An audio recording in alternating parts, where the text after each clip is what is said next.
Yo, what's going on, Serpa Squad? Tanner here. Right now I'm in the animal room, my happy place. A few weeks back though, it was a completely different story. My apprentice and I took a flight out to Chicago, Illinois to install a proper aquascape at Aquashella. Not just any scape though. We're going with my signature move and taking it above the rim. Here's how it all went down. We'll start at the event itself, near the fish tube booth. Here we got the hookup with the 75-gallon rimless aquarium. As with most tanks, we'll start with the foundation and add the substrate. I went with a tan-colored sand and fine gravel for a natural look. I poured in a bag of sand to start.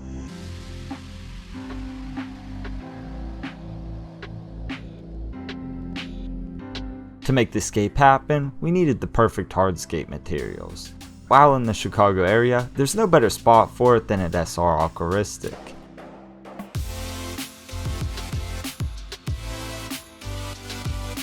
They have great display tanks for inspiration and reasonable prices. I buy a lot of my materials from them, so it was a no-brainer to make a visit.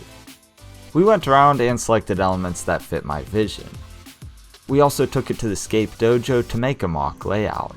This will make the install much easier at the venue. We wound up with a selection of tan elephant skin stone, a few pieces of pine spiderwood, and this glorious piece of weathered driftwood. This is the most important piece. It's large enough to go above the rim, and it can be used as a planter for terrestrial plants. Since this is the largest piece, we'll use it as the key element. Once it was in, we worked the stones around the base of the piece. Placement and orientation was really important. I wanted everything to look really seamless, as though it's an eroded riverbank or something of that nature.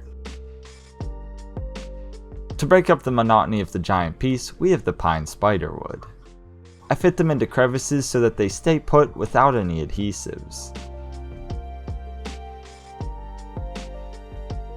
I kept with the same direction of the large piece to maintain the river vibe. I thought it would be cool to include underwater lights like I did in the 350, so we got an Aquascape Light Kit and installed them accordingly. We also included a Whale 500 Canister Filter. Now we can finally add the plants. As I said earlier, we need to take this above the rim. Doing so has become more prevalent these days, but I'd love to see it even more. This seemed like a great opportunity to give setups like this more exposure.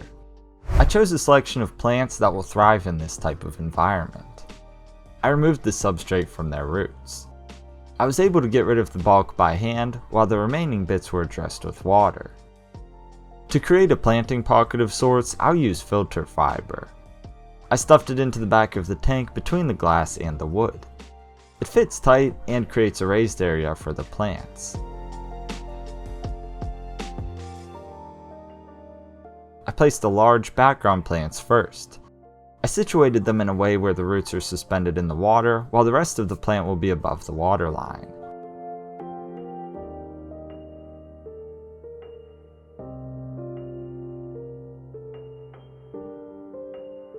We fit other smaller plants into cracks and crevices along the top of the hardscape. That completed everything above the rim. We filled it up with water and let it warm up. I also sprinkled in some gravel to finalize the hardscape. That means we can finally add the livestock, which was a really cool experience for me. Thanks to our friend Brian from Tank It Easy, we were able to go to APET, which is a fish wholesale facility.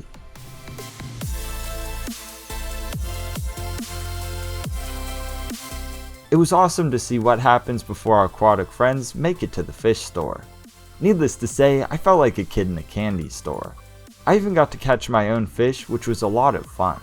I went with fish I haven't kept before that could easily be added to the animal room after the show. More on that in a future video. Anyway, we got a large school of longfin Serpa tetras, a few leopard frog plecos, and a decent school of blacktail hemiotis. We let the fish float in their bags to acclimate to the temperature. As they did, we dosed the tank with Fritz Turbo Start so it's safe for livestock right out of the gate. After 10 minutes, we poured the fish into a net and set them free. They'll live here for 4 days and will be transported to my house after the event.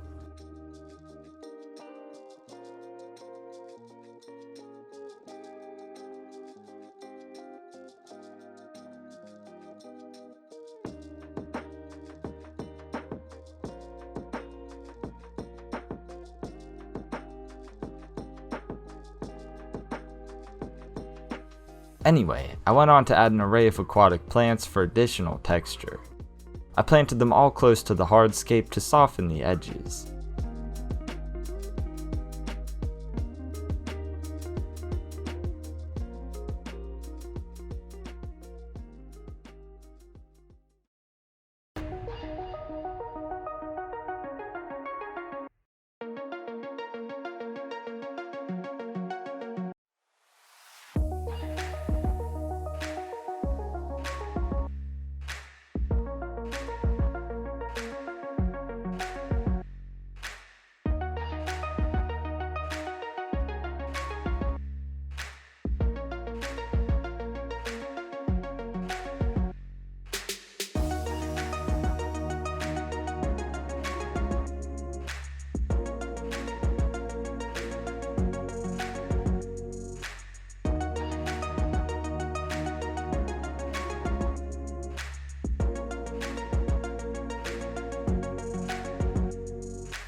I always have a lot of fun making tanks, but this one was especially cool. Being able to design a setup that was viewed by the public was a totally new experience for me. Sure, I've done builds for other creators and friends, but nothing like this.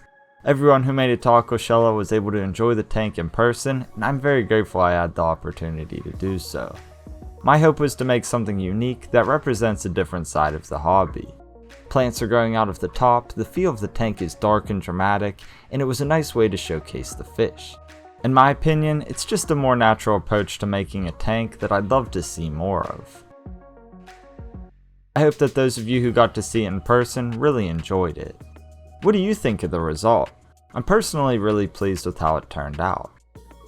After all was said and done, we had to dismantle the tank and send the fish on their way.